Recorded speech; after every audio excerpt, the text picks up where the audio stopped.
Y habló Dios todas estas palabras diciendo: Yo soy Jehová tu Dios, que te saqué de la tierra de Egipto, de casa de servidumbre. No tendrás dioses ajenos delante de mí. Una de las cosas que hemos aprendido a lo largo de esta serie de sermones es que el único ser que es totalmente independiente, el único ser que no depende de nada ni de nadie para su existencia y felicidad, es Dios. Él es la causa primera de todas las cosas, pero Él a su vez no fue causado por nada ni por nadie. Dios es Dios porque Él es totalmente independiente.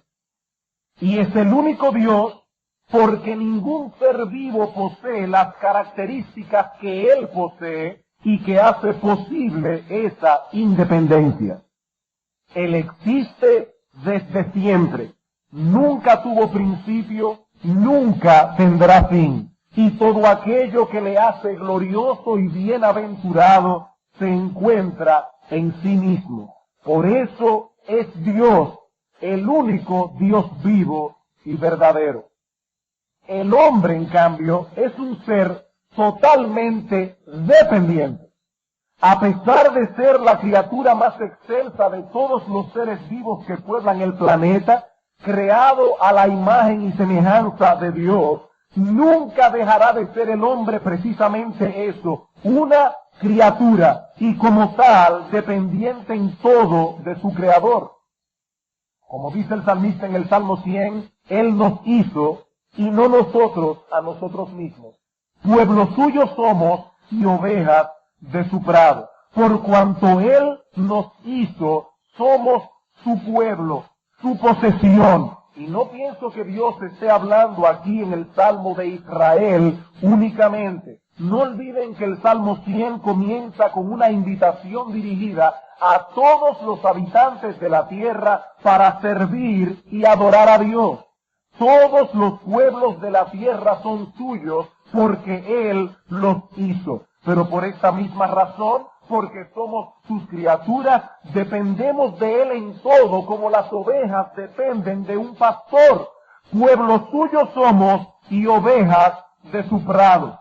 Este mundo es el prado de Dios, y es a través de este prado que Él provee a los hombres, a todos los hombres, indistintamente de todas las cosas que los hombres necesitan. Así que Él no depende de nadie, pero nosotros dependemos enteramente de Él. Ese fue básicamente el mensaje que Pablo dio en el Areópago cuando habló a los atenienses acerca del Dios no conocido. Hechos capítulo 17. Hechos capítulo 17, versículos 24 al 28. Hechos capítulo 17, versículos 24 al 28. Dice Pablo aquí, hablando a los atenienses que eran idólatras: el Dios que hizo el mundo y todas las cosas que en él hay, siendo el Señor del cielo y de la tierra, no habita en templos hechos por manos humanas, ni es adorado por manos de hombres, como si Él necesitase de algo. No, Él no necesita de nada, pues Él es quien da a todos vida y aliento y todas las cosas, y de una sangre ha hecho todo el linaje de los hombres, para que habiten sobre toda la faz de la tierra, y les ha prefijado el orden de los tiempos y los límites de su habitación, para que busquen a Dios, y en alguna manera palpando puedan hallarle, aunque ciertamente Él no está lejos de cada uno de nosotros, porque en Él vivimos y nos movemos y somos, como algunos de vuestros propios poetas han dicho, porque linaje suyo somos. Él no depende de nada, pero el hombre depende enteramente de Dios, aunque en su orgullo y en su soberbia no quiera reconocerlo. Dice Pablo aquí, Dios es quien da a todos vida y aliento y todas las cosas. Sin su ayuda no podríamos subsistir un solo segundo. Ahora bien, precisamente porque somos seres dependientes, y porque ese sentido de dependencia se encuentra profundamente arraigado en nuestros corazones, aun sea a nivel inconsciente, los seres humanos no podemos vivir sin Dios. Los seres humanos no podemos vivir sin Dios. Y como no podemos vivir sin Dios, cuando no adoramos y servimos al que es verdadero, entonces por necesidad nos inventamos uno falso a quien servir y adorar. El hombre no puede vivir sin Dios. Por tanto, cuando no sirve y adora al Dios verdadero, por necesidad se inventa uno falso al que poder servir y adorar. Eso es lo que Pablo nos explica en Romanos capítulo 1, versículo 18 en adelante. Dice el apóstol Pablo: la ira de Dios se revela desde el cielo contra toda impiedad e injusticia de los hombres que detienen con injusticia la verdad. Porque lo que de Dios se conoce les es manifiesto, pues Dios se lo manifestó. Porque las cosas invisibles de Él, su eterno poder, su deidad, se hacen claramente visibles desde la creación del mundo, siendo entendidas por medio de las cosas hechas. De modo que los hombres no tienen excusa, pues habiendo conocido a Dios, no le glorificaron como a Dios, ni le dieron gracias. Los hombres desecharon el testimonio que Dios ha dado de sí mismo a través de la creación. Y en vez de glorificar a Dios, y en vez de ser agradecidos con Él por todos los dones inmerecidos que recibimos de su mano, ¿qué ha hecho el hombre? Se ha envanecido en sus razonamientos, dice Pablo, su necio corazón fue entenebrecido, profesando ser sabios, se hicieron necios y cambiaron la gloria del Dios incorruptible en semejanza de imagen de hombres corruptibles, de aves, de cuadrúpedos y de reptiles. Más adelante añade: cambiaron la verdad de Dios por la mentira, honrando y dando culto a las criaturas antes que al Creador.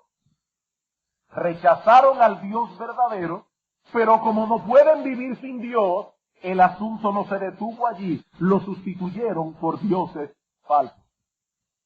Siendo como somos seres dependientes, no podemos vivir sin Dios.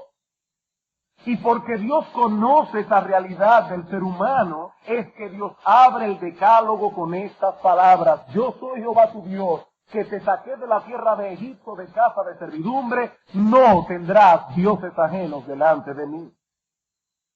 Esa es la base que sustenta todos los otros mandamientos. De hecho, este es el andamiaje que sostiene todas las vigas, todos los muros, todas las paredes de la religión verdadera. Mi amigo, el asunto no es tener un Dios al cual adorar. Hay personas que dicen: lo importante es que cada uno tenga su Dios y le sirva íntegramente. No, mi amigo. El asunto no es tener un Dios al cual adorar. El asunto es adorar al Dios vivo y verdadero. El Dios que se nos revela a través de la creación, pero que de manera especial y particular se nos ha revelado en su palabra. Es el Dios de la creación y de la Biblia quien proclama en el Decálogo: no tendrás dioses ajenos delante de mí.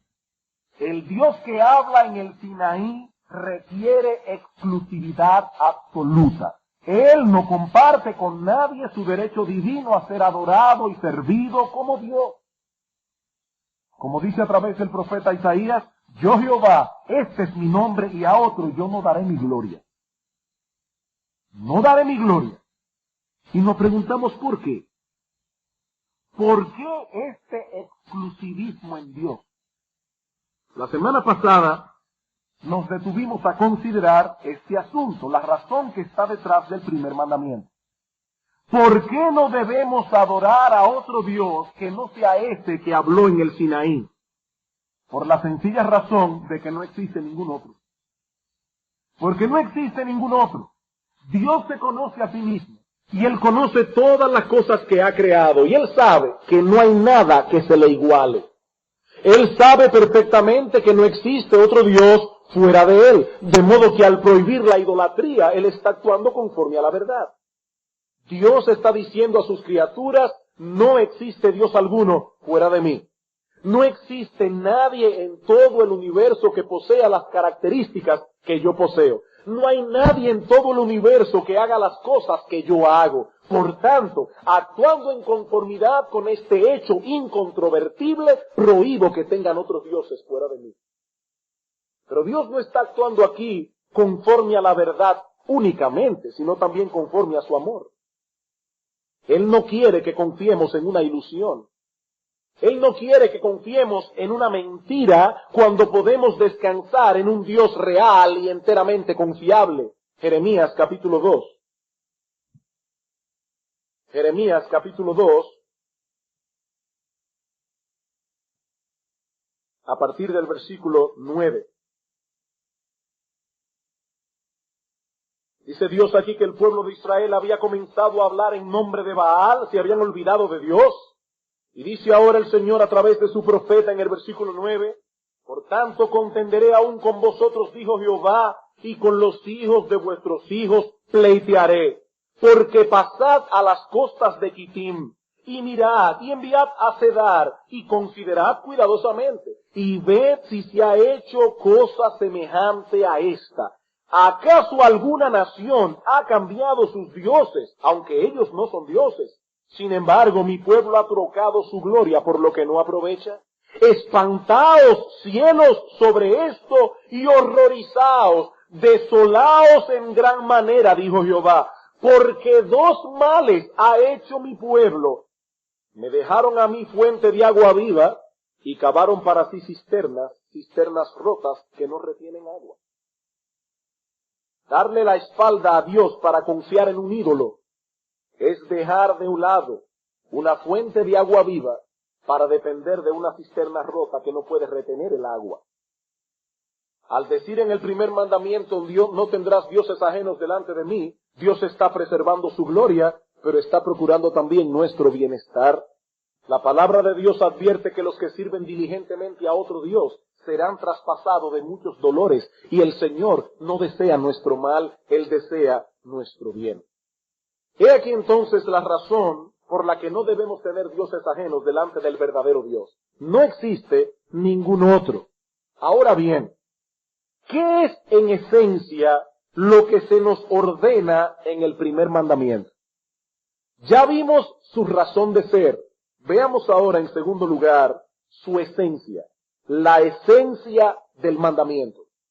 ¿Qué es lo que se nos pide en el primer mandamiento? Bueno, la respuesta es fácil. Negativamente, que no debemos tener otro Dios aparte del único Dios vivo y verdadero. Positivamente, que debemos tenerle a Él como nuestro Dios.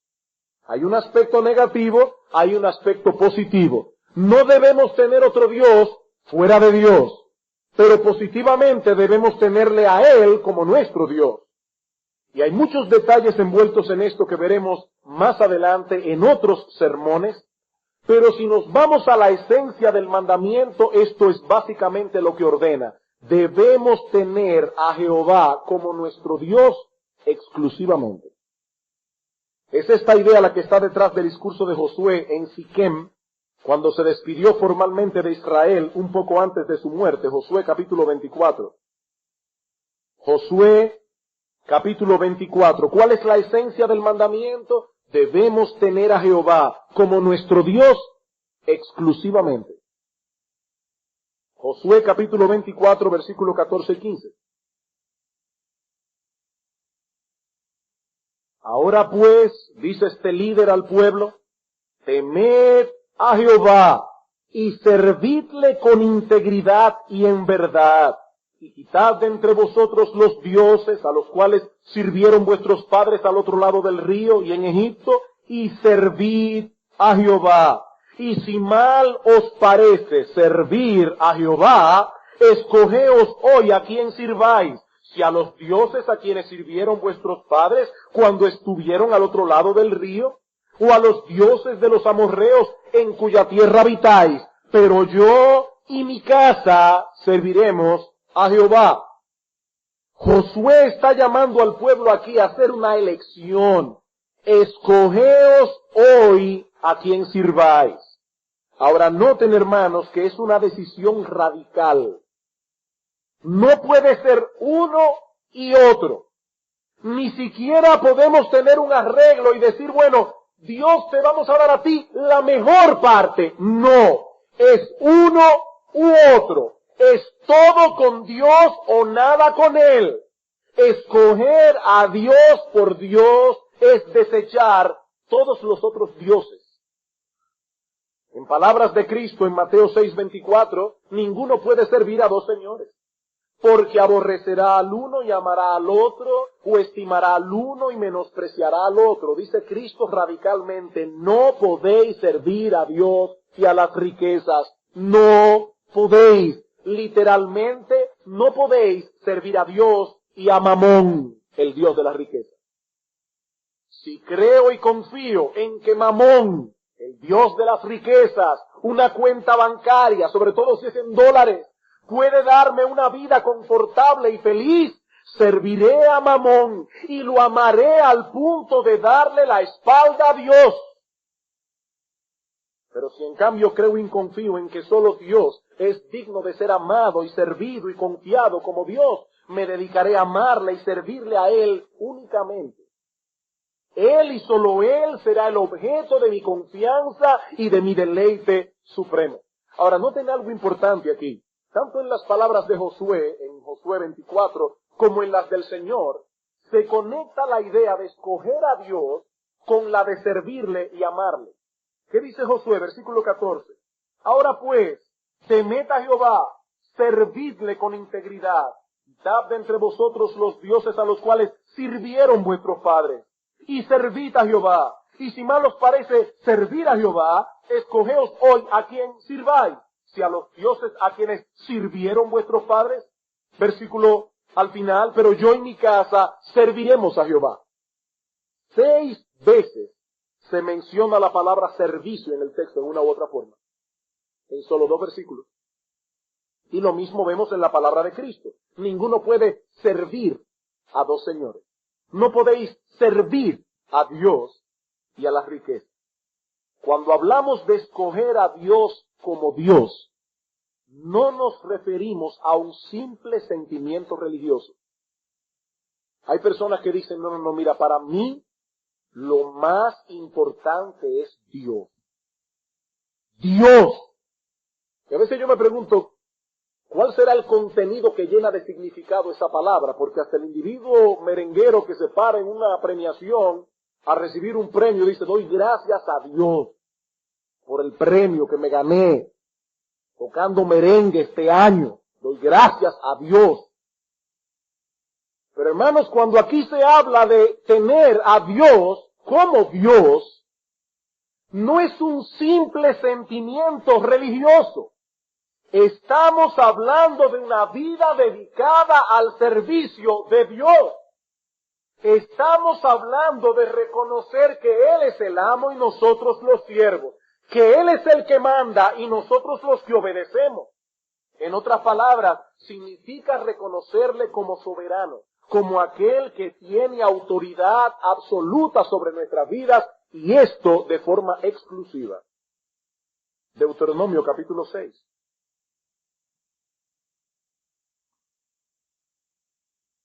Deuteronomio capítulo 6, versículos 1 al 5.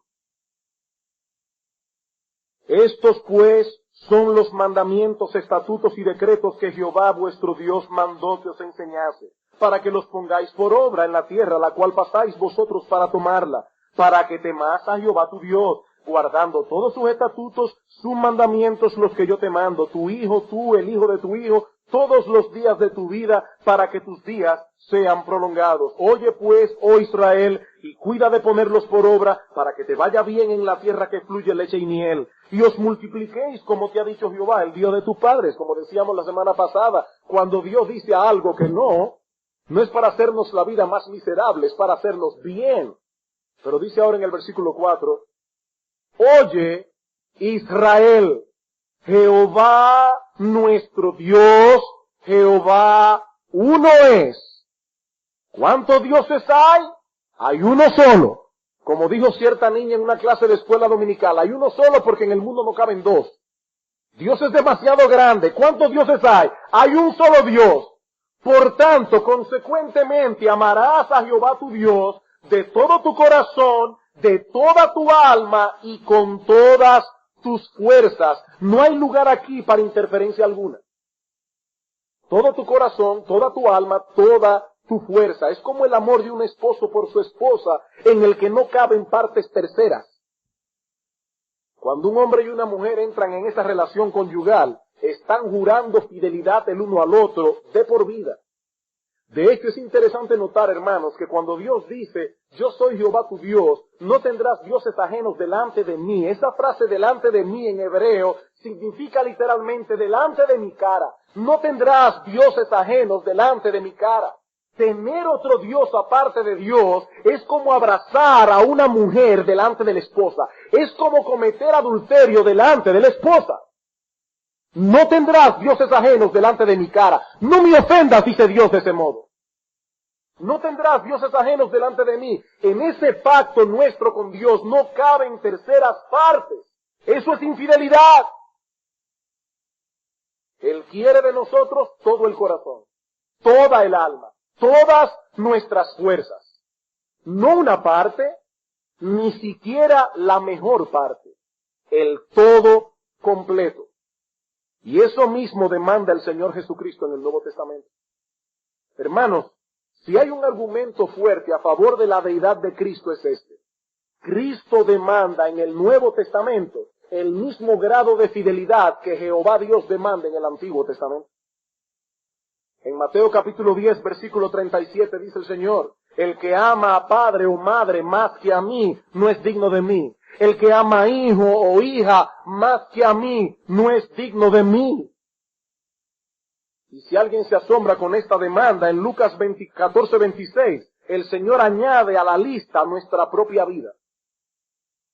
Él ha de reinar supremo en el corazón, por encima de todas las cosas, aún por encima de nuestra propia vida.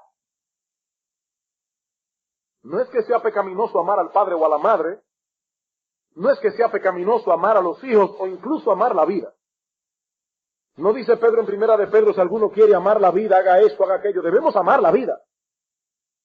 La clave está en la frase más que a mí. Más que a mí. Todo aquello que amamos más que a Dios se ha convertido ipso facto en un ídolo. Y el mandamiento es, no tendrás dioses ajenos delante de mí. Ese fue el problema con que se enfrentó aquel joven rico que se acercó al Señor para preguntarle por la vida eterna. Mateo capítulo 19. Mateo capítulo 19, versículo 16.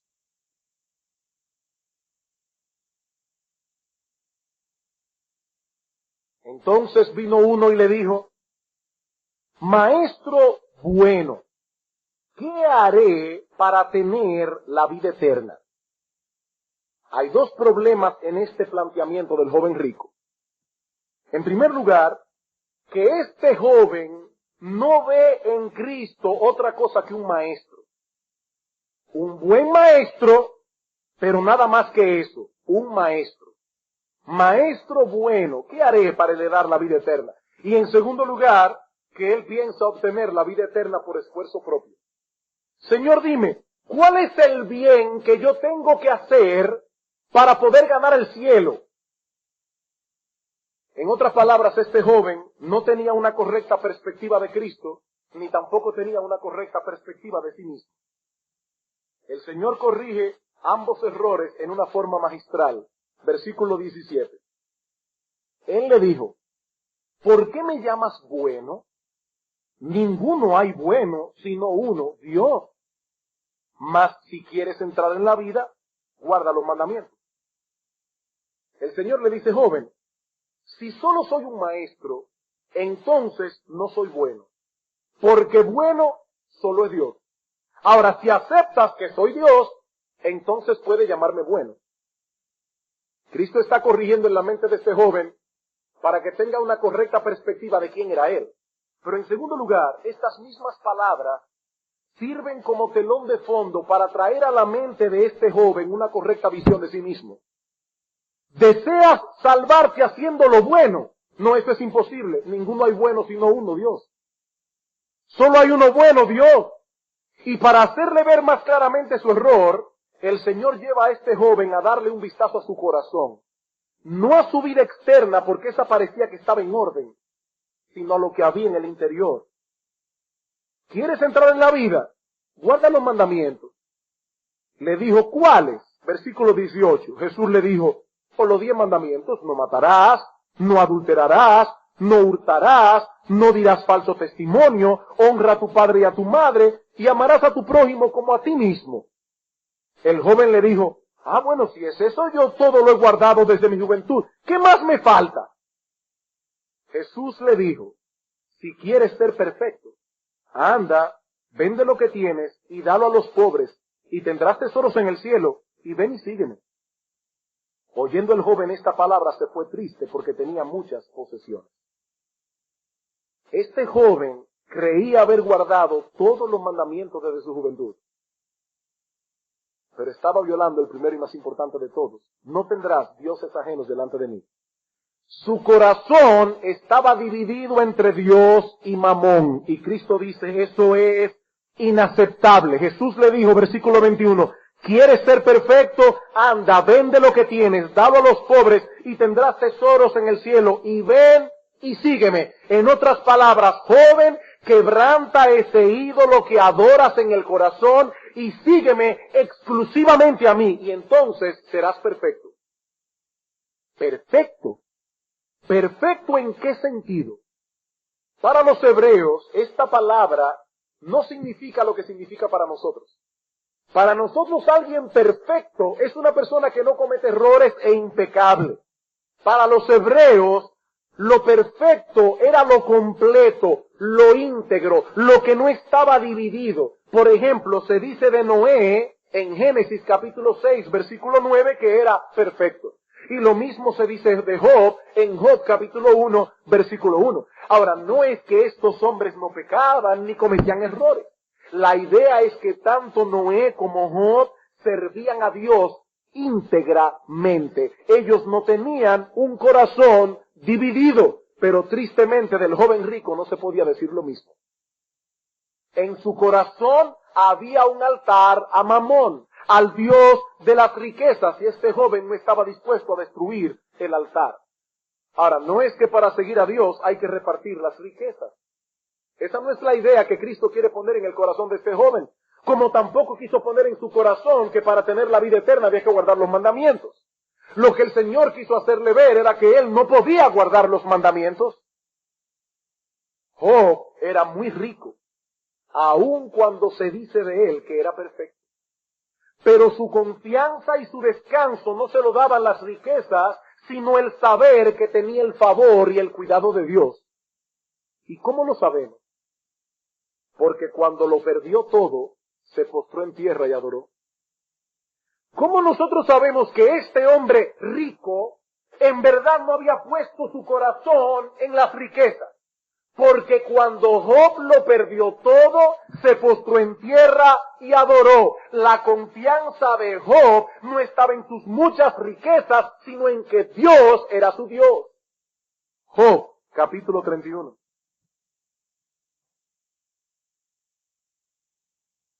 Job, capítulo 31, versículo 24 al 28. Noten cómo Job desvela en este texto su corazón. Dice él aquí mirando hacia atrás, aquella época de bonanza en la que él era un hombre rico. Dice Job, versículo 24, si puse en el oro mi esperanza, si dije al oro mi confianza eres tú, si me alegré de que mis riquezas se multiplicasen y de que mi mano hallase mucho, si he mirado al sol cuando resplandecía o a la luna cuando iba hermosa y mi corazón se engañó en secreto y mi boca besó mi mano como diciendo, ¡ah! ¡Qué mano más productiva yo tengo! Esto también sería maldad juzgada porque habría negado al Dios soberano. Dice Job, cuando yo era rico, si en algún momento hubiese puesto mi corazón en las riquezas, eso hubiese sido una maldad, porque habría negado al Dios soberano. Pastor, pero usted sabe muy bien que la historia no concluye allí. Sí, Job se postró y adoró, pero más adelante se deprimió con una depresión profunda y angustiosa. Sí, eso es cierto, pero hermanos, ¿por qué se deprimió Job? ¿No fue porque perdió sus riquezas? No fue por eso. Él se postró en tierra y adoró cuando eso sucedió. ¿Por qué se deprimió Job? porque en su mente encontró cabida la idea de que Dios estaba contra él. Y como bien señala un comentarista, si Dios estaba contra él, su vida no solo perdía todo significado, sino que venía a ser una tragedia, la más espantosa de las tragedias. Perderlo todo no es nada, siempre y cuando no perdamos a Dios. Así piensa un hombre que no tiene el corazón dividido. Así debemos pensar nosotros si de veras queremos obedecer los 10 mandamientos, y el primero más que todo. Contemplando el asunto desde otra perspectiva, podemos decir que la esencia del primer mandamiento es que debemos encontrar en Dios nuestra plena satisfacción como seres humanos. ¿Qué significa obedecer el primer mandamiento? ¿Qué significa tener a Dios como nuestro Dios? Significa, simple y llanamente, estar plenamente satisfechos en Él. Veamos algunos textos. Y al leerlos, por favor, hermanos, no olvidemos ni por un instante que fueron escritos por hombres que no habían sido aún glorificados, hombres sujetos a pasiones iguales que las nuestras. Salmo 4, versículos 6 al 7. ¿Qué significa tener a Dios como nuestro Dios? Significa estar plenamente satisfechos en Él. Salmo 4, versículos 6 al 7. Muchos son los que dicen, ¿quién nos mostrará el bien? Y el salmista responde, alza sobre nosotros, oh Jehová, la luz de tu rostro, porque eso es el bien. Tú diste alegría a mi corazón, mayor que la de ellos cuando abundaba su grano y su mosto. Ellos tenían almacenes llenos de grano y de mosto. Yo solo tenía a Dios y en mi corazón había más alegría. Salmo 16, versículo 1 al 2. Salmo 16, versículo 1 al 2. He aquí lo que significa obedecer el primer mandamiento. Guárdame, oh Dios, porque en ti he confiado. Oh alma mía, dijiste a Jehová, tú eres mi Señor. No hay para mí bien fuera de ti. No existe el bien, oh Dios, fuera de ti. Versículo 4. Se multiplicarán los dolores de aquellos que sirven diligentes a otro Dios.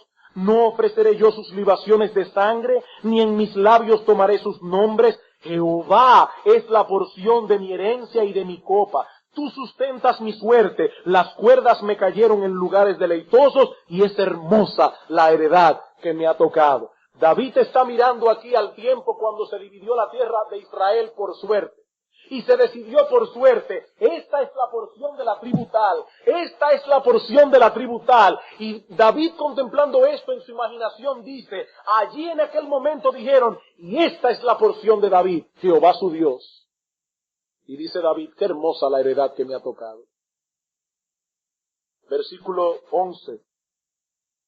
Me mostrarás la senda de la vida, dice David. En tu presencia hay plenitud de gozo, delicias a tu diestra para siempre. Plenitud para siempre. Salmo 23, versículo 1, un texto por demás conocido. Jehová es mi pastor, nada me faltará. Literalmente en hebreo, Jehová es mi pastor, nada desearé. ¿Qué puedo desear si ya tengo a Dios como mi pastor? Salmo 33, versículo 20 al 22. Nuestra alma espera a Jehová, nuestra ayuda y nuestro escudo es Él. Por tanto, en Él se alegrará nuestro corazón, pues en su santo nombre hemos confiado. Sea tu misericordia, oh Jehová, sobre nosotros, según esperamos en ti. Salmo 63, versículos 1 al 3. Dios, Dios mío eres tú, de madrugada te buscaré. Mi alma tiene sed de ti, mi carne te anhela. En tierra seca y árida donde no hay aguas, para ver tu poder y tu gloria, así como te he mirado en el santuario, porque mejor es tu misericordia que la vida. Señor, tu misericordia es mejor que la vida misma. Salmo 73, versículo 25 al 28.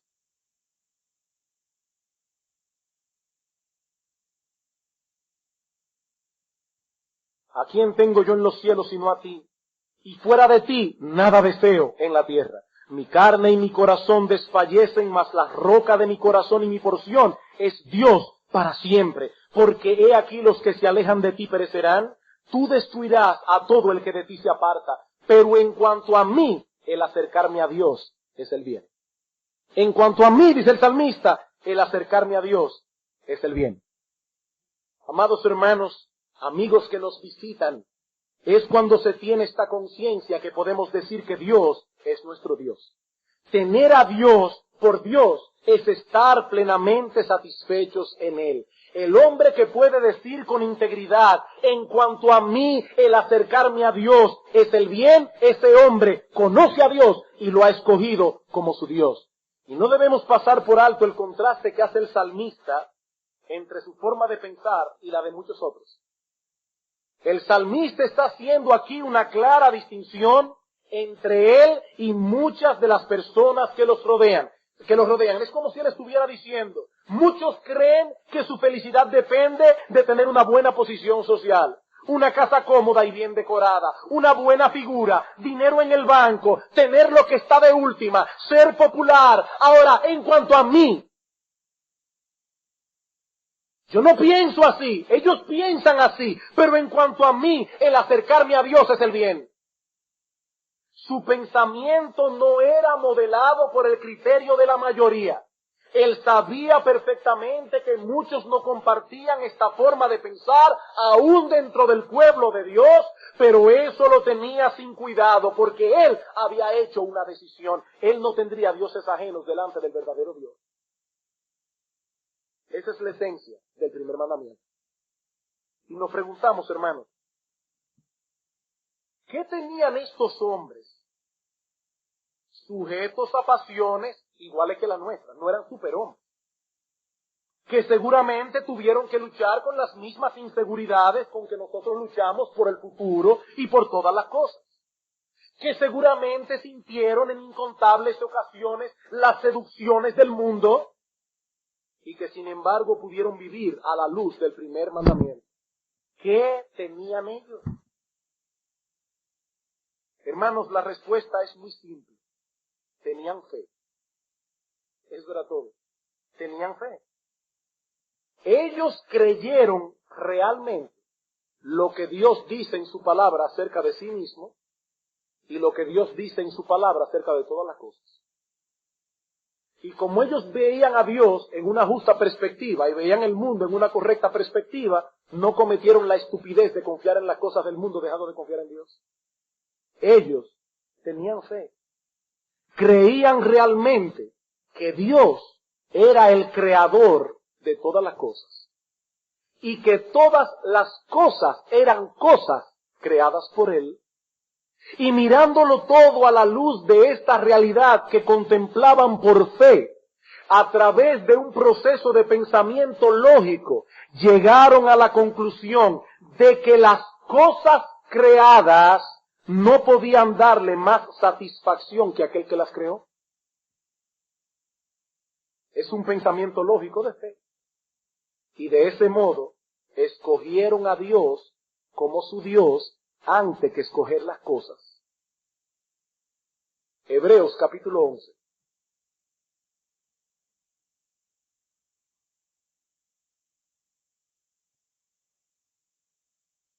Versículo 24.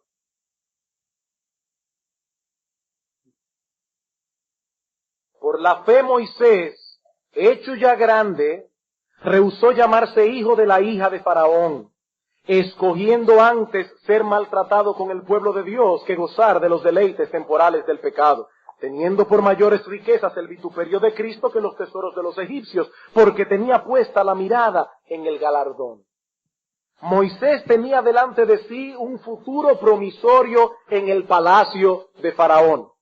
Y añadido a esto la oportunidad de disfrutar los deleites temporales del pecado, algo bastante seductor para cualquier mortal.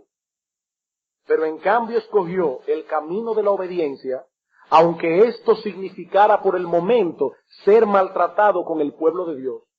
Y nos preguntamos, ¿dónde está la clave de su victoria sobre el pecado? El autor de la epístola responde claramente. La clave para la victoria debemos buscarla en su fe. Por la fe, por la fe, por la fe, dice el autor. Él escogió lo que escogió porque tuvo fe, porque confió en la promesa de Dios. Moisés creyó que Dios era veraz y creyó que lo que Cristo ofrecía, mirándolo por la fe, porque Cristo no había venido, miró y vio que lo que Cristo ofrecía era mejor que los deleites temporales del pecado. Hermanos, ¿qué es la fe?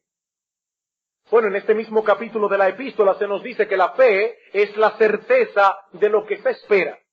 Moisés tuvo tanta seguridad de que Dios era Dios, de que su palabra era veraz y de que él cumpliría su promesa, que no se dejó seducir por los deleites temporales del pecado. Alguien dijo una vez, hermanos, pongan atención a estas palabras. Alguien dijo una vez, pecado es aquello que hacemos cuando nuestro corazón no está satisfecho en Dios. ¿Qué es pecado? Es todo aquello que hacemos cuando nuestro corazón no está satisfecho en Dios. Sigue diciendo este autor, nadie peca por deber. No es un deber pecar. Pecamos porque el pecado trae consigo una promesa de felicidad. Esta promesa nos esclaviza hasta que creemos que Dios es más deseable que la vida misma. Voy a repetir esto otra vez. Pecamos porque el pecado trae consigo una promesa de felicidad. Esta promesa nos esclaviza hasta que creemos que Dios es más deseable que la vida misma. Y este mismo autor dice en otro libro, el estar satisfecho con todo lo que Dios es para mí en Cristo es el poder para resistir las fascinantes tentaciones de la desobediencia. Hermanos, el pecado nos seduce cuando nos convence que Él tiene algo para nosotros, sin lo cual no estaremos satisfechos. Yo tengo algo para ti que no tienes aún, y sin lo cual no puedes ser feliz. Ahora, el hombre que realmente cree en Dios, y en la palabra de Dios, y que lo contempla todo con los ojos de la fe, tan pronto viene esta seducción del pecado, razona de este modo. ¿Qué satisfacción puede darme una cosa que el Creador de todas las cosas no me pueda proveer? ¿Cómo puede alguna cosa darme una felicidad que no pueda yo obtener en el Creador de todas las cosas? Así piensa el hombre de fe. ¿Cómo voy a cometer la insensatez de dejar de lado a aquel, según Hechos 17, quien da a todos vida y aliento y todas las cosas para venir a hacer ahora de las cosas un Dios? Es un asunto de fe. Es un asunto de fe. Y ahora yo te pregunto, ¿tú realmente crees que el Dios de la Biblia existe? ¿Tú lo crees? El Dios autosuficiente, que subsiste por sí mismo, eterno, inmutable, omnisciente, todopoderoso, omnipresente, bueno, justo, santo, veraz. ¿Tú crees que ese Dios existe? Si respondemos que sí, debemos preguntarnos ahora, ¿acaso dudo que ese Dios pueda satisfacerme por completo? Él es Jehová, el Dios que se basta a sí mismo. Y si Él se basta a sí mismo, ¿no me va a bastar a mí? Hermanos, es cuando el pecado logra sembrar esa duda en nosotros que caemos en la idolatría. Y dirigimos nuestros afectos y nuestros deseos más profundos a otras cosas que no son Dios. Es por eso que algunos dicen que debemos ir a Dios para las grandes solemnidades y al diablo para los ratos agradables. A Dios para las solemnidades, pero al diablo para los ratos agradables. Al lado de Dios, la santidad, pero no la alegría. La santidad, pero no la alegría. No, la alegría está del lado del diablo. Y yo te pregunto, ¿es así como tú piensas? Vamos a ser honestos. Vamos a ser honestos. ¿Es así como tú piensas?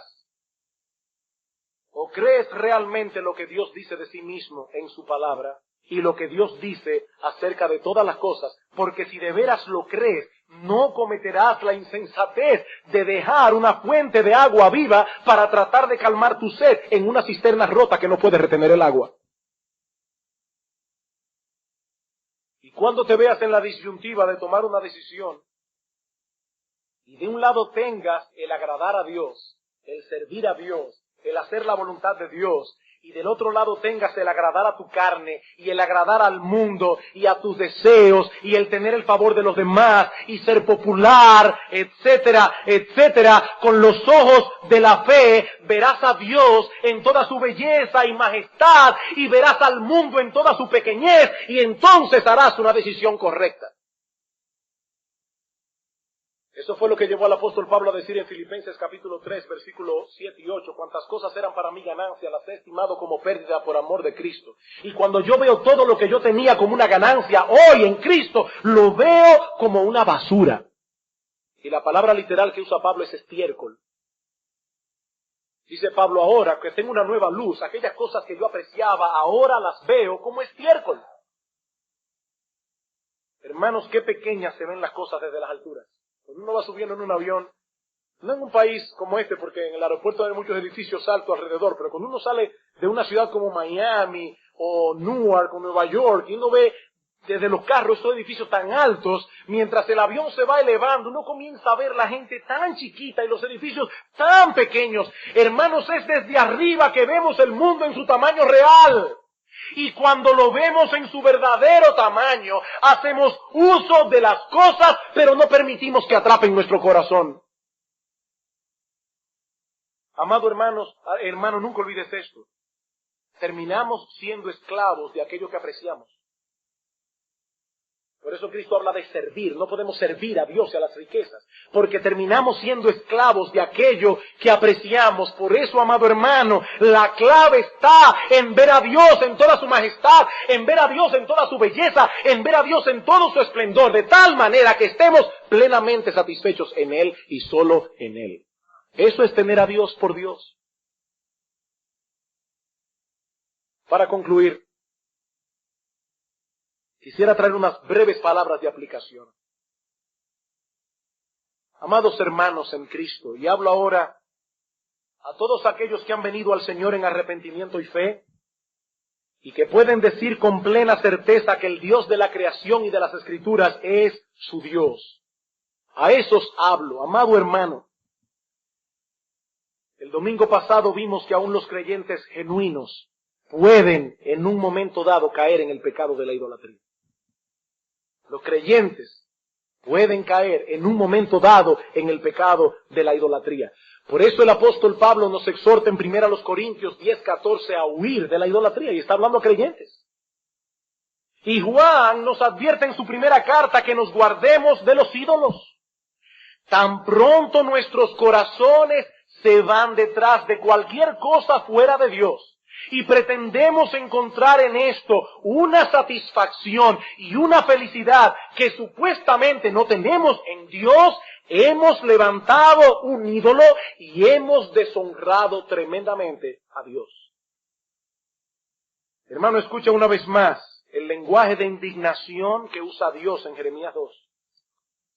Hermanos, hay indignación en estas palabras. Jeremías capítulo 2, versículos 11 al 13. ¿Acaso alguna nación ha cambiado sus dioses? Aunque ellos no son dioses. Sin embargo, mi pueblo ha trocado su gloria por lo que no aprovecha. Y Dios ahora, revelando su corazón dolido a su pueblo, dice: espantaos, cielos, sobre esto, horrorizaos, desolaos en gran manera, dijo Jehová. No fue poca cosa lo que hicieron estos judíos. 2 males ha hecho mi pueblo. Me dejaron a mí fuente de agua viva y cavaron para sí cisternas rotas que no retienen agua. Y dice Dios, desolaos y horrorizaos. Hermano, puede ser el dinero, el placer, la comodidad, la esposa, el esposo, los hijos, cualquier cosa. Ningún creyente verdadero compartirá permanentemente su devoción a Dios con ninguna de esas cosas. Pero hermanos, cualquiera puede en un momento dado ser seducido a buscar su felicidad en esas cosas. De hecho, continuamente seremos tentados a hacer esto. Continuamente. Amados hermanos, solo podremos luchar efectivamente en contra de esta tentación cuando estemos plenamente satisfechos en Dios. Cuando contemplemos con los ojos de la fe todo lo que Dios es para nosotros en Cristo. Por esto Juan dice en su primera carta, todo lo que es nacido de Dios vence al mundo. Y esta es la victoria que ha vencido al mundo, nuestra fe. Nuestra fe. El mundo está lleno de cosas que intentan seducir el corazón del creyente para que se aparte de Dios. Y lo único que puede detener esos dardos de fuego del maligno es el escudo de la fe. Debemos levantarnos por encima de esas cosas que se ven y que se ven tan bonitas para ver con los ojos de la fe las cosas que no se ven. Moisés pudo resistir la seducción de los deleites temporales del pecado porque tenía su mirada puesta en el galardón. Dice el autor de Hebreos, se sostuvo como viendo al invisible. ¿Y cómo veía al invisible? Con los ojos de la fe. La clave de la victoria no está, mi amado hermano, en haber creído en Dios. La clave de la victoria, amado hermano, no está en haber creído en Dios. Es en seguirle creyendo minuto tras minuto. En seguir creyendo lo que Dios dice de sí mismo en su palabra y lo que Él dice acerca de todas las cosas. Y Él dice que son vanidad. Amado hermano, disfruta las cosas que Dios te da. No somos ascetas. Disfruta las cosas que Dios te da, pero nunca hagas de ellas un Dios. Nunca se desvíe tu corazón para apartarse de aquel que creó todas las cosas. Y si Dios se place en prosperarte y en proveerte en abundancia, disfrútalo, pero medita continuamente en las palabras de Pablo en 1 Timoteo 6:17 y atesóralas en tu corazón. A los ricos de este mundo, de este siglo, manda que no sean altivos, que no pongan su esperanza en las riquezas porque son inciertas, sino en el Dios vivo que da todas las cosas en abundancia. ¿Para qué? Para que las disfrutemos. Hermanos, Él nos da las cosas para que las disfrutemos. Pero no debemos poner en ellas nuestra esperanza, dice Pablo, sino en el Dios vivo que nos da todas las cosas. Y tú, mi amigo que nos visitas en esta mañana, ¿qué puedes decir acerca de ti mismo? Jóvenes que están en medio nuestro, jóvenes, adolescentes, jóvenes, que por años y años han escuchado hablar desde este púlpito de la grandeza, de la majestad, de la gloria, de la belleza de Dios. Puedes decir con certeza que ese Dios es tu Dios. Puedes venir a Él en momentos de necesidad como un hijo delante de un padre. Tú puedes decir con una limpia conciencia que no tienes el corazón dividido, que no tienes dioses ajenos delante del verdadero Dios. O perteneces al grupo, bastante numeroso por cierto, de aquellos que saben que el Evangelio es la verdad, y lo saben, pero tienen otros altares en su corazón que no desean derribar, un altar al placer, a las diversiones, al mundo y su fascinación, a la popularidad, a ser aceptados por la mayoría, etcétera, etcétera. Mi amigo, adulto, hombre, mujer, joven, hay un Dios en los cielos que creó todas las cosas. Un Dios grande, soberano, eterno, inmutable, todopoderoso, omnisciente, omnipresente, santo, justo, bueno, veraz. Y ese Dios algún día será tu juez y te juzgará a la luz de esta misma ley que estamos estudiando aquí los domingos en la mañana, y te encontrará falto y te condenará porque es un Dios justo. Pero mi amigo, ese no tiene que ser tu fin. Ese no tiene que ser tu fin. Ese Dios hizo provisión a través de la encarnación, muerte y resurrección de su propio Hijo, Jesucristo, para venir a ser el Dios y Padre de todos aquellos que creen en Él para vida eterna. Oh, que Dios abra tus ojos. Oh, que Dios abra tus ojos para que veas los ídolos que adoras tal cual son, como cisternas rotas que no retienen agua, como una ilusión engañosa que te arrastrará a una vida miserable aquí y a una eterna insatisfacción si mueres sumergido en tu idolatría.